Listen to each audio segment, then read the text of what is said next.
Fala galera, vamos lá. Dessa vez é peixes, anfíbios e répteis, certo? Só uma introdução, porque esse capítulo é um pouco grande, tá bom? Então, primeira figurinha tem um peixinho, o do meio aí é um sapo, né? Uma perereca, e o terceiro aí parece um lagarto, né? Um réptil, beleza? Endoesqueleto e exoesqueleto. É bem simples isso daqui. O endoesqueleto, o que é? É o esqueleto na parte interna do corpo, né? Tá dentro do corpo, né? Quem é que tem? É o ser humano, o elefante, os macacos, os cachorros, os gatos, sapos, jacarés, aves e peixes, tá bom? E o exoesqueleto, o nome já está dizendo, está fora do corpo, está na parte externa do corpo, como se fosse uma armadura, né? Como se fosse um homem de ferro, beleza? Então, exemplo, camarão, o caranguejo, a barata, o escorpião, o gafanhoto, beleza? Simples demais. Então, uma questãozinha lá nas nossas atividades sobre isso aí, bem facinho para todo mundo fazer e acertar, beleza? Coluna vertebral. É uma fileira de ossos que está presente em alguns animais, como elefantes, bois, porcos, macacos, cachorros, gatos, ratos, sapos, serpentes, jacarés, passarinhos e peixes. Esses animais são chamados de vertebrados. Então, vertebrados não é quem possui vértebra, não, tá bom? É quem possui coluna vertebral, ok? Vértebra é outra coisa. Os animais que não possuem coluna vertebral são os invertebrados, certo? Exemplo: polvos, caramujos, vermes, estrela do mar, caranguejo, camarão, barata, escorpião e o gafanhoto. Beleza?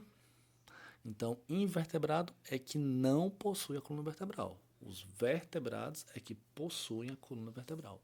Ok? A diversidade dos vertebrados. Os cientistas catalogaram mais de 53 mil espécies de vertebrados, né? Então aí temos uma divisão. Ó.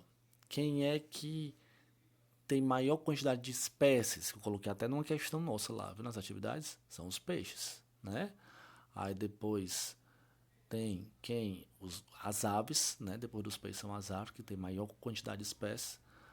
Aí os mamíferos, répteis e anfíbios estão quase empatados, tá? Depois das aves são os répteis, depois dos répteis os anfíbios e depois dos anfíbios são os mamíferos, beleza?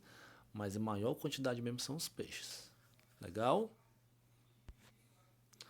Noções sobre reprodução animal. Existe a reprodução sexuada e assexuada, tá? Na reprodução sexuada, envolve células especiais chamadas gametas, que são células reprodutivas. O gameta masculino é chamado de espermatozoide e o gameta feminino é chamado de óvulo. Os gametas se formam em órgãos especializados do macho e da fêmea, respectivamente, né? O espermatozoide vai se formar lá no macho, né? E a fêmea vai formar o óvulo, certo? Cada um com seus órgãos especializados. Beleza?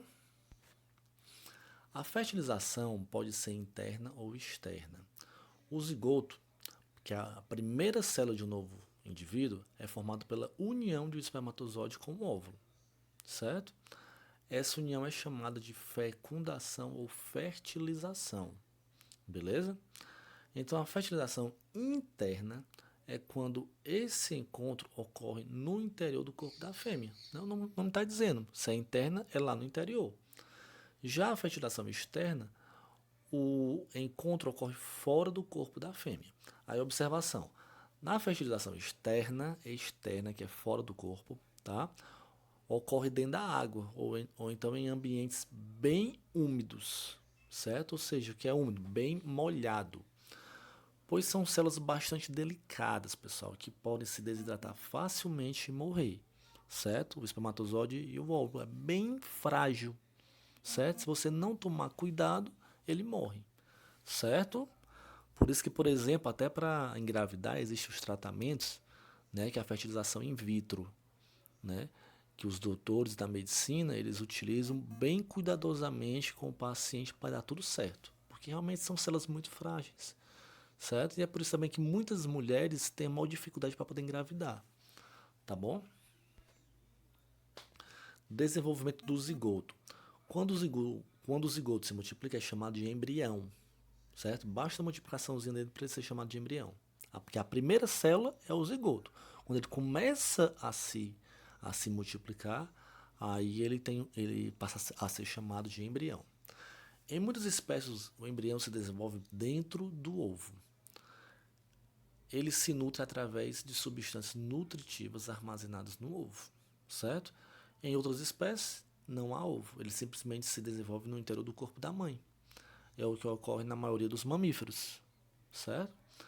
Na reprodução sexuada, os descendentes apresentam material genético em parte igual do pai e em parte igual da mãe. Pessoal, geralmente é 50%, 50% do pai e 50% da mãe. Geralmente é assim, certo? Na teoria, mas na prática às vezes muda isso daí, ok? Mas no geral tem que ser parecido alguma coisa com o pai, tem que ser parecido alguma coisa com a mãe, né? Exatamente para as comprovações de teste de paternidade, essas coisas. Reprodução assexuada. Não participam gametas. Nesse caso, parte do corpo do organismo pode sofrer multiplicação e originar um novo ser, cujo material genético será totalmente igual ao do organismo que o originou. Certo? Então, na assexuada não existe esse encontro de gametas. Não existe isso. Simplesmente uma parte do corpo de um organismo qualquer, ele se parte e começa a se reproduzir. Então, o material genético dele é igual ao organismo que originou. Só isso. Certo? Não existe encontro de gametas, não existem esses gametas na assexuada. Beleza? Então é isso, galera. Pronto. Aguardem a continuação. Certo? Valeu, um abração.